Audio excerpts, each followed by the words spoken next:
It's a Countdown online extra with my friend David Cross, and it's good to see you in the minute since we talked on television. It's been a while. This has gotten That's right, thrown you were in. clean shaven Yeah. when we sat down.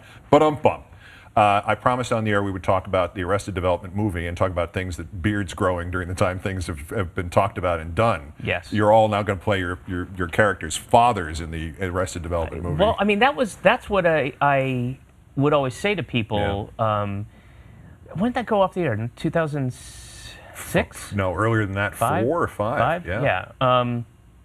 You know, and it's now 2011. I mean, by the time anything was shot and released, it would be 2012 earliest, later 2012. And yeah, I mean, that's a big stretch. Not so much for me and some of the other guys, but for Michael and Alia, you know, the who were kids on the show and are now full-fledged adults. But they are writing it with an eye towards making that part of the story. Which is always the right way to do this, rather than have people in incredible amounts of prosthetic versions of their youthful faces. That would be pathetic, yeah.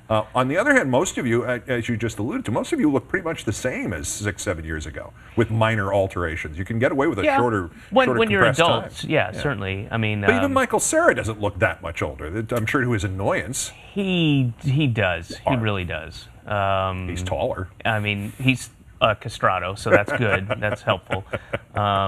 But yeah, I mean, and Bateman obviously put on like 40 pounds. But plus the psychological issues. Yeah. I mean, the complete deterioration of his personality over the last couple of years. Hey, I'm not, you know, whatever. If you and Jason got beef, you guys go ahead. No. I'm just, we all, you know, we had. He's got pills. He's got medicines he takes. No, it's fine. now that's the only thing. No, see, that's the thing, because he got over that years ago, and this is just too many movies is doing this to him, I think. All right. Well, look. I don't. He'll hear about this. I got a crushed email, and then I meant this. I didn't mean this. Okay. Do you get tired of talking about this topic? Not about Jason's personality, but there's so many people. I mean, years ago when I left SportsCenter, the first 5 years or more after I left ESPN, and people would go, "I miss you on SportsCenter." I would go, "I'm doing something else now." It's. I mean, yeah. It always comes with affection, though. Yes. You know, so that's the mitigating factor. It's not like somebody, you know, it's not like that really stunk all those years ago, and I remember every moment of it. Yeah, it's always with, you know, oh, I'm the biggest fan. I love that. What happened? When are you guys doing the movie? Are you making the movie? I heard there's a rumor.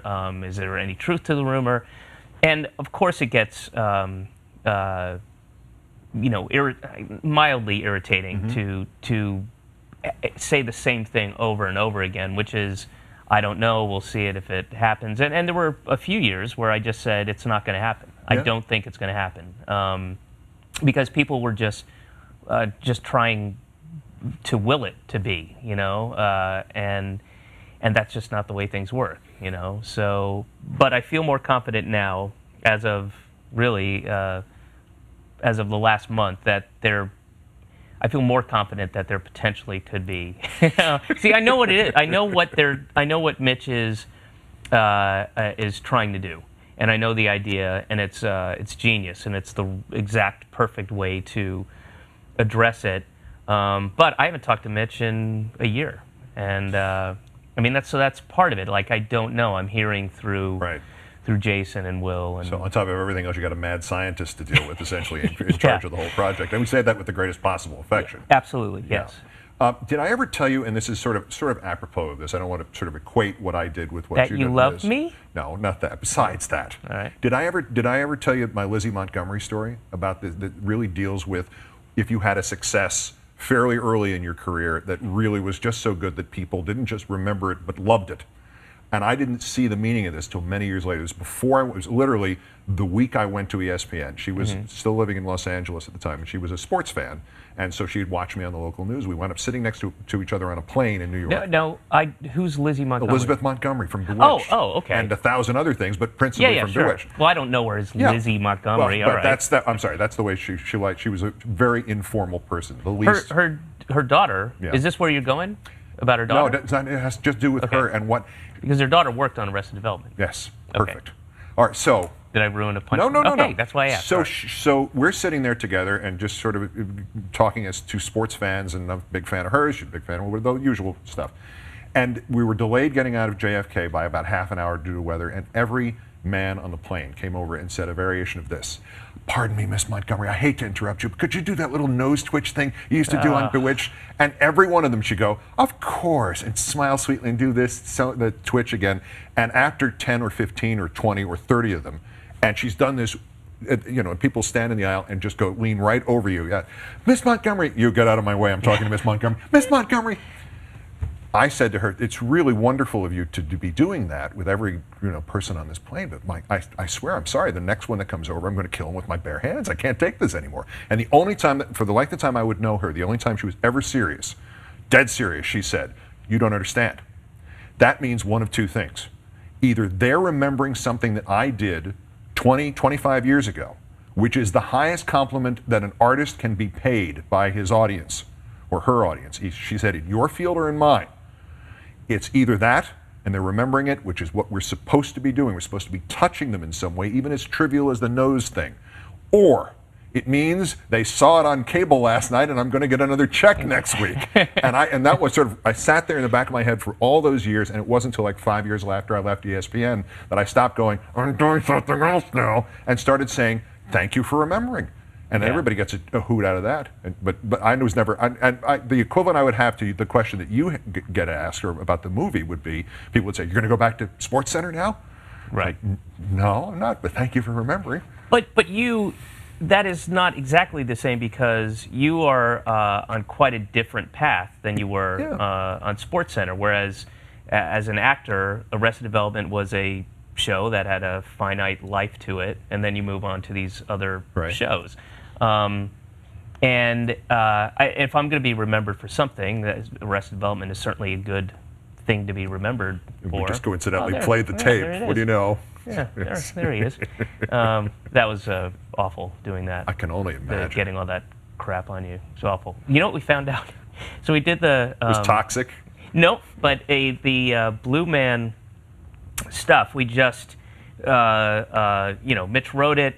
We did it. We it was a really quite a bit of a pain in the ass, and it was inside my ear canals for weeks, and I would have to shower like 3 times in a row with this like petroleum jelly that was in a vat. I'd have to shower on set because I couldn't go. Everything would get blue, and it was. And you also don't realize how often you touch yourself. Oh yeah. Oh like, Lord. And I'm constantly jerking off. No, I mean, how often you're just like this, like little like this, or you're touching, and it would smear. So you couldn't. Your fingers would have to be like this, and you couldn't. It anyway. So then we had in series 3, the very end of it, when my character goes to.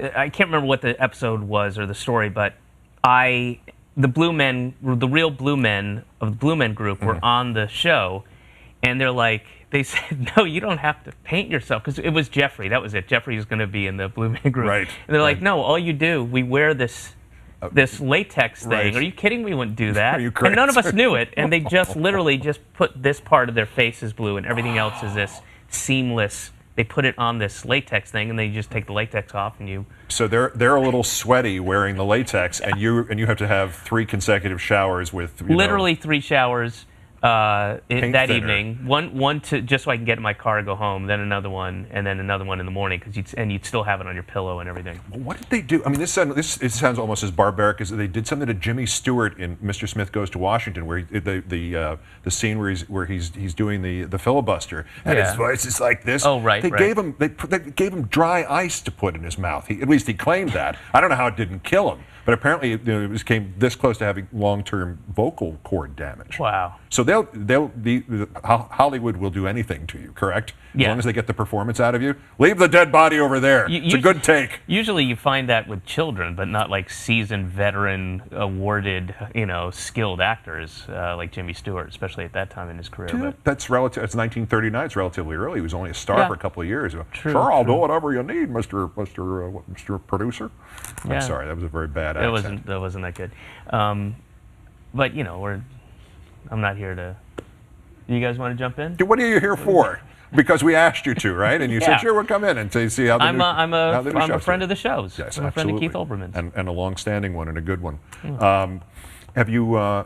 We mentioned to some degree that you've finished the second season of Yep. the increasingly poor decisions of Todd Margaret. They're now even more increasingly poor decisions, or has he sort of stabilized without giving too much away? It's you find out why things are happening the way they're happening. Like what seems to be just force majeure, as it were, is really things are being manipulated behind the scenes that he's not aware of, and you find out a lot of answers to that stuff. But it literally starts the next episode starts the second the other one ended. Okay.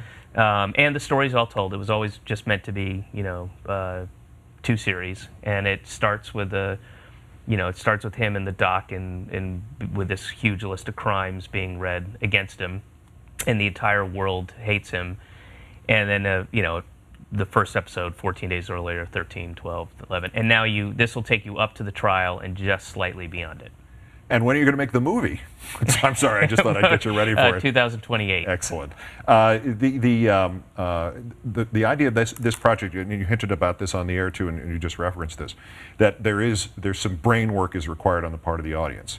Is this if there's going through your career, is there a thread where basically if you can avoid not doing anything that doesn't involve the audience's brain, you avoid it? You want to stick to those things that make them less likely to die of sitting there in front of the TV? Yeah, it's called Alvin and the Chipmunks. Okay. Well, all right. Well, I was contractually obligated Yeah, to I'm do just that. saying when possible. You don't have to, not everything has to. Shakespeare probably wrote some stuff for commercial purposes. I have some ideas. I have this, because as I said, this show is over, and now I'm taking a little time off. I've been back in the States for 2.5 weeks now. I'll probably take another. I'm going to LA to work on a movie, but once that's done, take some time off, figure out my next show, and I have 2 ideas, and one of them is plain old, simple, doesn't, you don't need a calendar board with who knows what. How did he get the briefcase? Well, the briefcase was over here. Well, we need him to get the money, but it's Sunday, banks are closed. None of that, Right. None of those logic problems, just straight on comedy, drama. 2 3/4 men or something like that. Something Yeah. standard, more Yeah. standard, just to keep you busy and functioning and entertaining. I'm not going to go that far. I'm not going to go that lame. But Okay, all right. but I have an idea that's just, it's not for me to be in. It's just for me to write and direct and produce, and getting away from on-camera stuff. And it's just a simple idea. Just to about a fit- guy with 2 families. Oh. That's all. And the subject of families suddenly bringing itself into your life for any particular reason? Nice segue. About that, Very huh? good. This is That my was first time on clean. the rodeo. That was I used to clean. do this at Sports Center years ago. Thank you for remembering. No, I don't think it had anything to do with my upcoming wedding, my marriage. What's her name? Yeah, that's it. Come on. Can somebody Google image me, Amber. and if there's a whatever the what? Amber. Amber. Yes, Amber says hello. By the way. Good. I'm good. Please return my affections. I will, but not too much, because she has a thing for you. So It's not true. I'll back it up a little bit. All right. Thank you. Yeah, so that's it has nothing to do with that, but yeah, I'm very excited about taking that next step. Yeah, you sounded. I am. I mean, I truly am. She's an amazing woman, and for all the people that thoughtlessly, without any real, it doesn't mean anything, but the people who wrote comments on peoplemagazine.com or Us Weekly or whatever. I'd say half of them were like, "What? He's gross. He's ugly. He's old." That kind of stuff. What's she thinking? What people don't know about her is she's honestly one of the funniest people I've ever met, and she's really, really funny. So she thinks this is a big laugh. So she's enjoying all of those comments while you're sitting there going, No. I'm gonna track I don't them think she down, or- enjoys them. They're not nice. But I mean, we dismiss them with the way they should be dismissed. They're just some anonymous person who fucking reads people.com, for Christ's sakes. I mean, why would their opinion count? This is the most upsetting day in my life. I can't believe that Khloe Kardashian, whatever. Have you ever wondered that it might be just like two people with 530 different personas? That's the way I try and to. twice yeah. that amount of cats. Yes, or yeah. no, not even cat. No cats, because all they do is sit on the internet and post venomous remarks for no reason. I think it probably makes them feel better for a few minutes. Maybe not that long, for a few seconds, but it makes them feel better, and it gives their life import. I mean, it wouldn't be important to me or you, but for them, they really do need to. That's the pinnacle for them. Whereas you have become Mr. Amber Tamblyn. Yeah, right? And I am going to take her name. Excellent. Yeah. David Cross Tamblyn or David Rosemarie Tamblyn. Beautiful. I'm even changing my middle names. That's very lyrical. I have two. Yeah. Well, you can see him in the it's just no change in the title, just the poor decisions of Todd Margaret. The increasingly poor decisions of Todd Margaret. Same title. Yeah. So look for that on IFC in. But don't sometime in the watch winter. Series 2 without watching Series 1, or you won't enjoy it nearly as much. But there's a marathon right before Series 2 starts. Yeah, you so can that'll watch catch you all right of it up. Yep. In case you missed any because you failed to write it down correctly on the DVR Exactly. or on the wall calendar that has the map of all David's work. Yes, exactly. Yes. The one they have in Times Square. Exactly. That giant one. Above the cup of noodles thing. And the ball falls Yeah. through it during the. Well, we don't need to talk about the ball falling through it. That's another topic for another time. Best of luck in the fantasy league, even though. Thank you. Are you going to do football? The Bateman's League? Yeah. Yes, of course. Yeah, it's fun. That's fun too. Oh, yes. And it doesn't require that daily.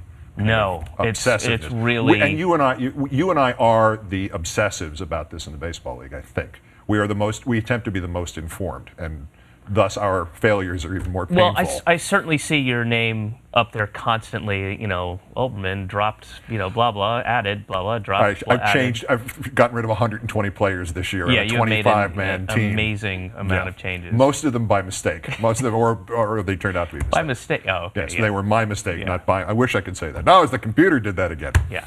Anyway, all right. I've taken enough of your time. It's good to see you, David. All right, you too, man. Thanks, sir. sir. All right.